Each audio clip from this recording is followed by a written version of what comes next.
lagi di Space Time. Karena pertama kalinya aku in frame, jadi aku mau kenalan dulu nih sama kalian semua. Nah, namaku Suraya Agni. Kalian bisa panggil aku Ayah. Karena kebetulan hari ini Space Time ada yang beda, jadi aku juga mau in frame dong. Biasanya kita akan membahas all about Bojonegoro. Kalau dipikir-pikir, sesekali bolehlah ya kita melipir di kota tetangga.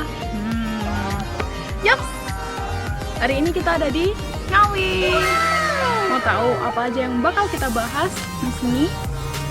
Ikuti terus perjalanan kita, tetap di Space Time. Nah, tempat pertama yang kita kunjungi adalah Taman Wisata Argomulung. Tempat ini sebenarnya merupakan lokasi bekas penambangan batu yang disulap oleh kelompok sadar wisata atau Pokdarwis Desa Karanggupito, Kecamatan Kendal, Kabupaten Ngawi.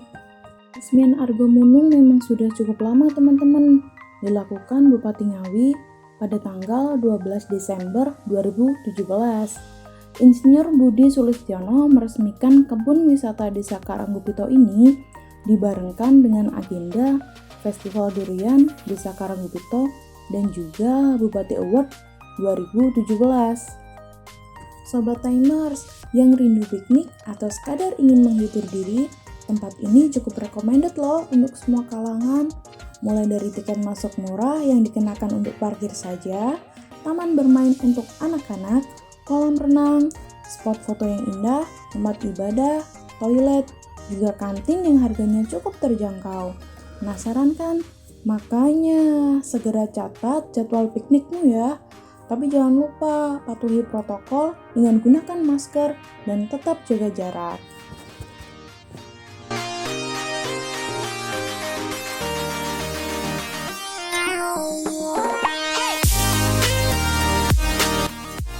Skuy, ke destinasi selanjutnya yuk.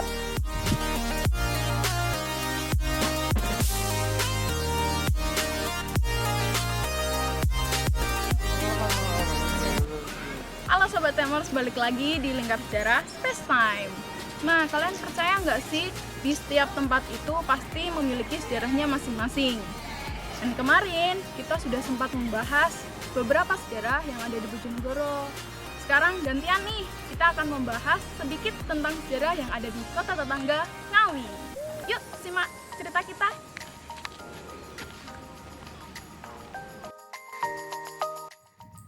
Tempat selanjutnya yang kita kunjungi merupakan salah satu bangunan peninggalan Belanda, yaitu Benteng Van den Bosch atau disebut juga Benteng Pendem.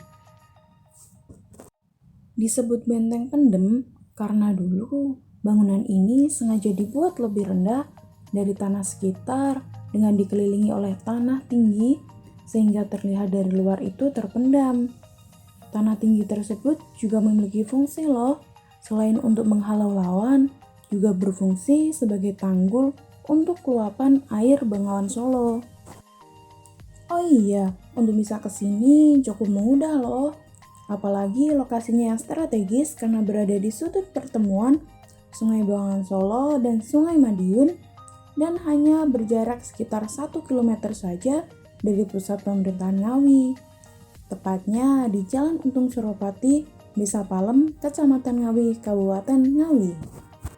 Jadi, pada tahun 1825, Ngawi berhasil direbut oleh Belanda dan untuk mempertahankan fungsi strategis Ngawi serta menguasai jalur perdagangan, dibangunlah Benteng Van den Bosch ini yang selesai pada tahun 1845.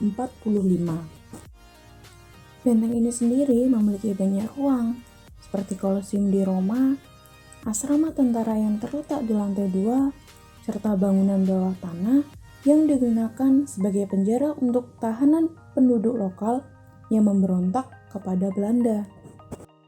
Benteng ini juga menjadi saksi sejarah dari perlawanan Pangeran Diponegoro karena tidak terima jika Ngawi dikuasai oleh Belanda. Dan di sini dulu dihuni oleh sekitar 250 orang tentara Belanda bersenjata bedil, 6 meriam api, dan 60 orang kavaleri atau berkuda dengan dipimpin oleh Jenderal Johannes van den Bosch. Nah, Jenderal Johannes van den Bosch ini sendiri adalah orang yang membuat ide sistem tanam paksa di Indonesia dan membangun benteng tersebut dengan namanya untuk dijadikan tempat dalam menyusun rencana-rencananya. Nah, timers, di kawasan benteng ini sendiri terdapat makam dari Kiai Haji Muhammad Nur Salim yang merupakan salah satu pengikut Pangeran Diponegoro yang pernah ditangkap Belanda dan dibawa ke benteng ini. Beliau juga disebut sebagai orang pertama yang menyebarkan agama Islam di Ngawi dan menyulut semangat pahlawan di daerah sekitar. Pada saat melakukan perlawanan, Kiai Haji Muhammad Nur Salim dan pasukannya mampu membuat Belanda ketar-ketir sebab mereka tahu bahwa Kiai kebal terhadap peluru dan arit. Karenanya, Belanda membuat siasat dengan mengubur Kiai hidup-hidup di dekat benteng Van den Bosch. Hingga kini, makam Kiai Haji Muhammad Nur Salim menjadi saksi bisu kekejaman Belanda. Nah, timer, selain kalian bisa belajar sejarah nih, benteng ini juga memiliki spot-spot menarik untuk mengabadikan momen kalian di sini. Kita tak akan bisa menikmati senyuman sampai hari ini jika bukan karena jasa para pejuang yang bertaruh nyawa demi kemerdekaan NKRI. Jadi, jangan lupa sisihkan sedikit waktu untuk berdoa ya untuk mereka. Kira-kira apa lagi yang bakal kita bahas? Stay tune di channel kita ya. Jangan lupa subscribe, like, comment, and share.